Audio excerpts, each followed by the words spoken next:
Una voz que te acompaña desde el amanecer. Román Losinski. Por Éxitos. Bueno, diariamente leemos no pocos titulares que tienen que ver ya no tanto con la muerte del Papa Francisco, sino con el cónclave que tiene que ver con la elección de su sucesor.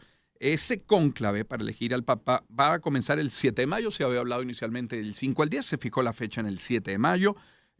Son 133 cardenales menores de 80 años. He leído que entre 59 y 77, si no me falla la memoria, el menor 59, el mayor 77, se van a reunir en la Capilla Sixtina para iniciar las votaciones que se repetirán hasta que uno de ellos obtenga al menos 2/3 de los votos necesarios para ser elegido como nuevo pontífice y salga el tradicional y esperado humo blanco.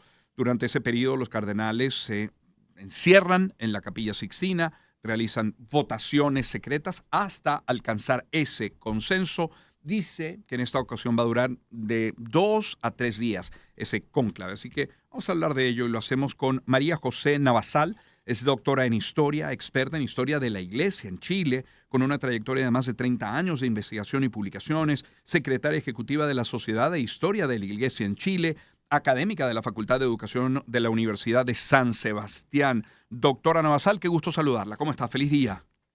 Hola, feliz día. Igual para ti, un placer estar con ustedes hoy día en la mañana. Muy amable por atendernos. Doctora, hemos revisado no pocas listas. Se habla promedio de 12 papables. Algunas llegan a 15, algunos se quedan con 7. Con 7 destacan Pietro Parolin o Matteo Maria Zuppi, Luis Antonio Tagle, Pier Battista Pizzaballa, Jean-Claude Hollerich, Jean-Marc Avelin, Stephen Brislin. Hay otros nombres. No sé si le parece que vayamos, si estamos en capacidad de ir depurando la lista, a quién suprimir de estos papables y por qué, no sé. Hoy sería interesante, la verdad, yo los tengo separados en tres. Por O favor. sea, los que son conservadores, los que son liberales y los que son diplomáticos, que en el fondo son las tres líneas en las cuales se está moviendo esta nueva elección que se va a iniciar el 7 de mayo. Ujú. Si habláramos, por ejemplo, de los liberales, ahí tenemos como dentro de los favoritos a Luis Antonio Tagle, que es de Filipinas, que es un hombre bastante joven, que es multilingüe, Ujú. por lo tanto también tiene una aliciente importante. Ha trabajado mucho en el diálogo intercultural. Bueno, no en vano Filipinas también responde a otra realidad cultural. Y es un hombre no solo de edad joven, sino que de espíritu joven, que eso también es muy importante en una iglesia para el siglo XXI que debe, en el fondo, seguir reformas que son de consideración. Dentro de esta misma lista, que son los liberales, tenemos a Matteo Maria Zuppi, que es Ujú. italiano, que mucha gente está hablando mucho de él, y es archiconocido por lo que es el trabajo con los más pobres, el trabajo también y participación en los procesos que son de pacificación. Ujú. A ellos se suman dos que no se nombraban tanto desde el inicio, desde la muerte del Papa Francisco, que es Jean-Marie Avelin, que es Ujú. francés, que es el arzobispo de Marsella y ha sido un gran crítico con la iglesia de ocultar los casos de abuso sexual a nivel general y aboga en el fondo por una iglesia menos eurocéntrica Ujú. y más abierta al diálogo interreligioso, proceso que inició el Papa Francisco en alguno de los últimos viajes que desarrolló.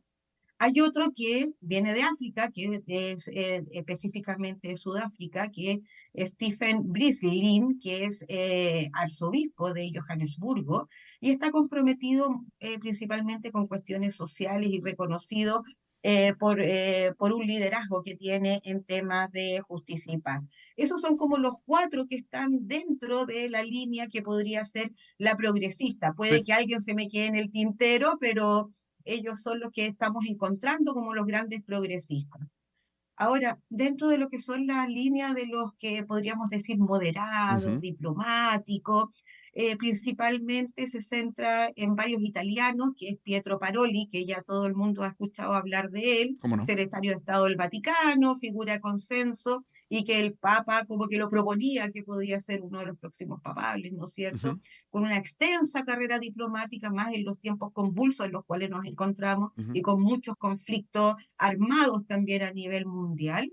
Está Pier Battista Pizzaballa, que también es italiano, que es el patriarca latino de Jerusalén, destacado principalmente por lo que sería la apertura al diálogo interreligioso y el liderazgo en una región con diversa religiosidad y bastantes conflictos, y también conflictos armados. Estaría Fernando Filoni, italiano, también gran maestre de la Orden del Santo Sepulcro de Jerusalén, Ujú. con una vasta experiencia diplomática en países como Sri Lanka, Irán, y conocimiento en asuntos de China y Medio Oriente, que también sería como una gran carta. Y también está Charles Mangubon de Myanmar, que Ujú. se acuerdan del tremendo terremoto que hubo Claro. hace poquito en esa zona. Es arzobispo de Yangon y ha condenado la violencia que ha ocurrido en su país principalmente, y es conocido por un gran compromiso que tiene con la justicia social y los derechos humanos principalmente. El último que me queda de esta lista de los diplomáticos moderados, podríamos decir el representante de la República Democrática del Congo, que es Fridolin Ambongo, Ujú. que es el arzobispo de De Kinshasa, Kinshasa, sí. sí, claro, y ha sido una voz crítica contra lo que es el colonialismo y la explotación de su país, manteniendo posturas conservadoras en temas como la homosexualidad. Eso Ujú. sería como algo que en el fondo podría traerle ciertas reticencias, pero sigue siendo moderado. Ahora, dentro de los conservadores, y yo creo que son los que más le preocupa hoy día a la gente, está el alemán Gerhard Lubing, es prefecto de la Congregación para la Doctrina de la Fe, crítico del pontificado, muy crítico del pontificado de Francisco, especialmente todo lo que son los temas doctrinales y de comunicación, y ha advertido incluso sobre unos posibles cismas Sí. que si se llegara a elegir en el fondo un papa liberal. Esos son parte de los miedos que tiene Gerard Lubig. Está Raymond Leo Burke, norteamericano, conocido por una postura que es ultraconservadora y ha ocupado diversos cargos, incluyendo el de prefecto del Tribunal Supremo de la Asignatura Apostólica. Sería una gran pena que quedara él como Ujú. papa. También está de Guinea Robert Sarah, figura influyente del ala conservadora, que ya lo hemos visto nosotros mucho en prensa, y se opone al divorcio, a la eutanasia, y considera que las posiciones occidentales son francamente un atentado contra la religión, ¿ya? Especialmente lo que es la homosexualidad, el aborto, y que serían en el fondo comparables con ideologías absolutamente totalitarias del siglo XX. También está el de Hungría, que es Peter Erdo, que es arzobispo de, me cuesta pronunciar la primera parte, Erstengom Budapest, y se opone al aborto y al reconocimiento de las uniones homosexuales y defiende el celibato obligatorio para los sacerdotes. Me quedan dos. Willem Jacobus, de los Países Bajos, arzobispo de Utrecht, claramente conservador, que es reconocido como un especialista en cuestiones de bioética y mantiene posiciones firmes, muy firmes en todo lo que son los temas doctrinales. Y me iría quedando como último de Sri Lanka, Albert Malcolm Ranjit, arzobispo de Colombo, que ha sido descrito como un liturgista conservador y ha criticado las grandes prácticas litúrgicas modernas que vienen post-Vaticano II, que obviamente viene de un proceso de estudio que hizo el Vaticano para actualizarse litúrgicamente, pero por él volvería a las prácticas y tradiciones lo más antigua posible. Sí, Entonces aquí tenemos un popurrí de como 15 claro. en el Sí, fondo. 14 conté. 14 conté. Ahora, 14, gracias. ahora Gracias. habría que partir, y nuestra invitada es María José Navasal, nos atiende desde Chile, habría que partir de lo que interpreten los 133 cardenales, que son las necesidades, los retos de la Iglesia al día de hoy, para luego tratar de dar con ese perfil, con las características, con las bondades del futuro Papa, de acuerdo a esas necesidades de la Iglesia. De esa lista de 14, ¿podríamos resumirla aún más entendiendo cuáles son los retos de la Iglesia? Por supuesto que sí, o sea, a ver, los retos de la iglesia, tenemos que entender que los retos de la iglesia no son los retos de la curia solamente, Mm, sino que es lo que se le denomina desde el punto de vista eclesial el pueblo de Dios, así que es. son todos los bautizados, ¿ya? Ahora, si lo miramos desde los retos que ven cada uno de los cardenales, tenemos que ver cuáles son las prioridades que los cardenales entienden que es para la iglesia. Claro. Y aquí es donde entramos en distintos tipos de disquisiciones. Todo el último periodo que ha sufrido la Iglesia Católica en cuanto a los abusos de poder, conciencia y sexuales ha provocado que podría estar de acuerdo con Ujú. con el cardenal alemán, probablemente de un pequeño cisma al interior en cuanto a la credibilidad que ha tenido la curia hacia el pueblo de Dios en el tratamiento de cosas tan importantes como lo es el rescate de la dignidad de la persona humana.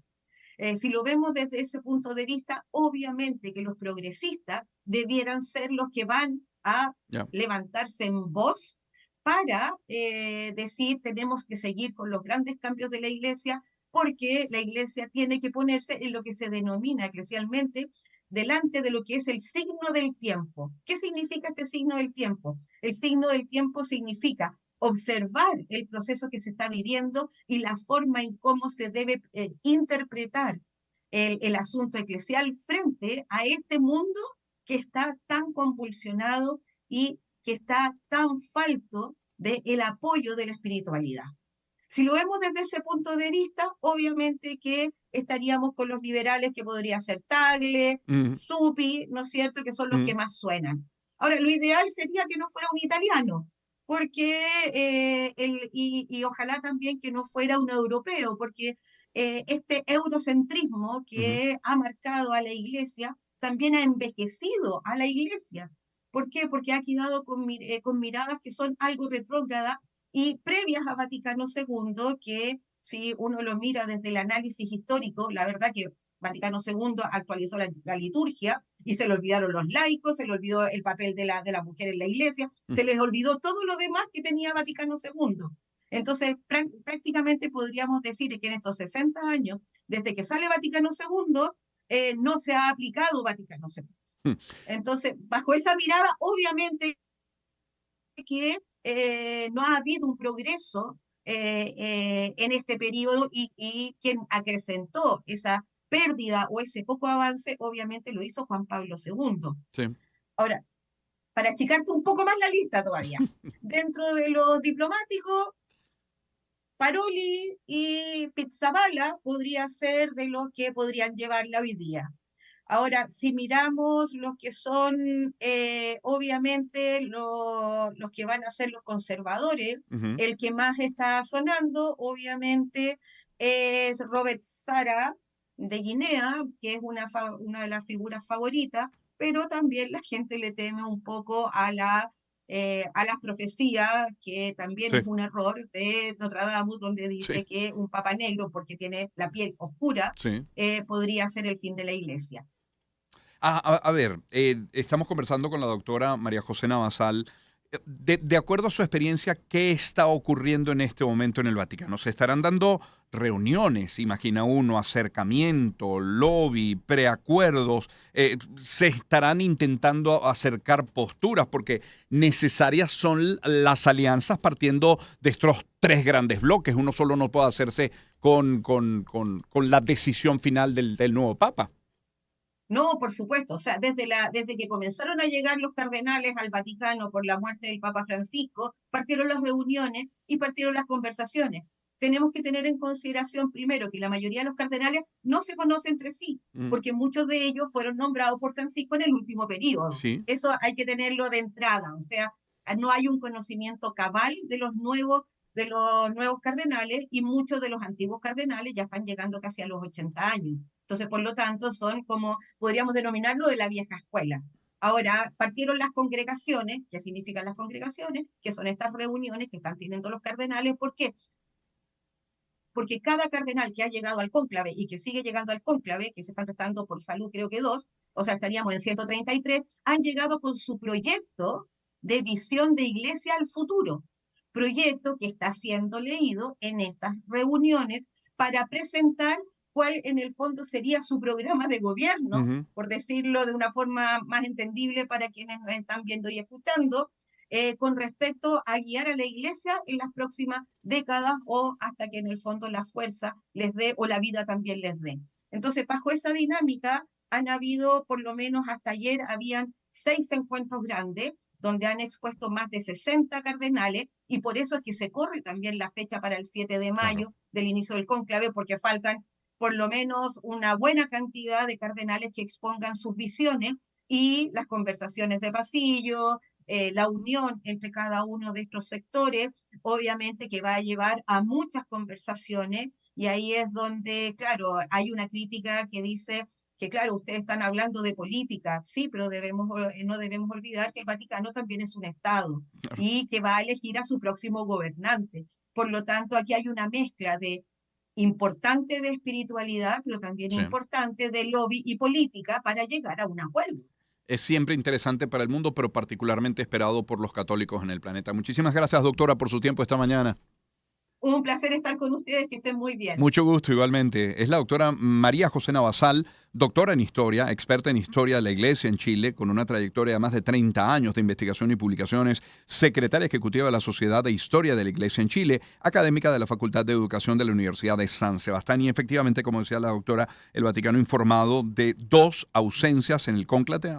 En el cónclave, quise decir, hablando un español y de un bosnio que no va a poder participar por motivos de salud. También es titular para CNN, por ejemplo, que un cardenal condenado por delitos financieros por el Vaticano dijo el martes que no va a participar en el cónclave secreto para elegir al nuevo papa, que ya tiene fecha. Repetimos, 7 durará 2-3 días. Podríamos tener ya un nuevo papa para el 7, 8, 9, máximo para el 10 de mayo. Ya habría un nuevo nombre que dirija los destinos de la Iglesia Católica en el planeta. Son las 7:58 minutos de la mañana. Permítanme, por favor, y antes de la pausa, compartir algunos mensajes publicitarios, como este, por ejemplo, de Empire Kiwi, que presenta al nuevo integrante del Team ECA, Salomón Rondón. Su talento, su liderazgo, su determinación inspiran y motivan a seguir trabajando en equipo para ensamblar la moto de calidad que mueve a Venezuela. ECA es patrocinante oficial de la Liga FUTB, de la Superliga Profesional de Baloncesto de Venezuela y de la Liga Venezolana de Béisbol Profesional. Sigue @Empire Kiwi. Es Empire Kiwi, la moto que mueve al deporte en Venezuela.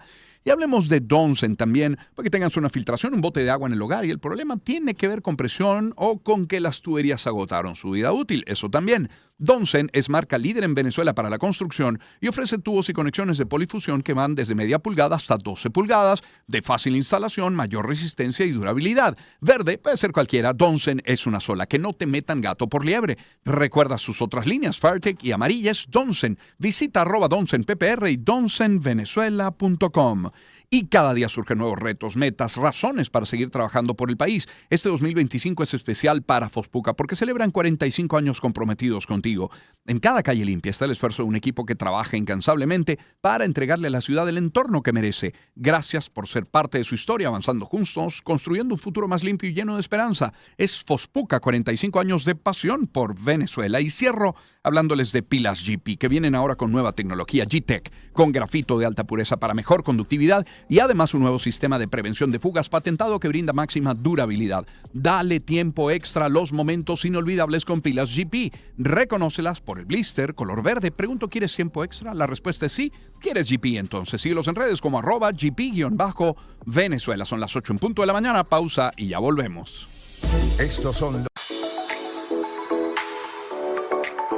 espacio para conectar.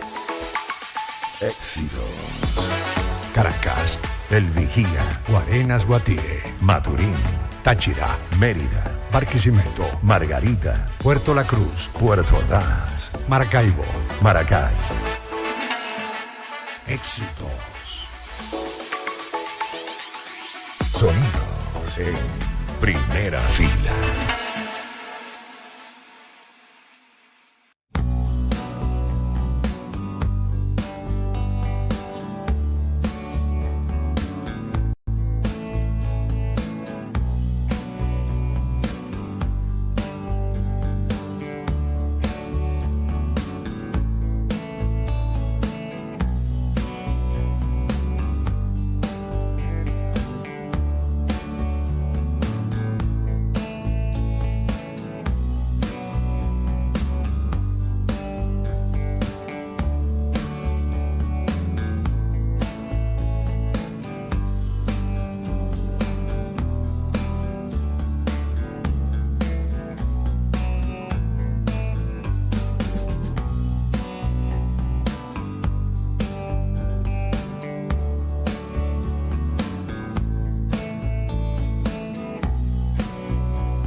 Espacio para conectar.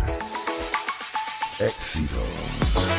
Caracas, El Vigía, Guarenas, Guatire, Maturín, Táchira, Mérida, Barquisimeto, Margarita, Puerto La Cruz, Puerto Ordaz, Maracaibo. Maracay. Éxitos.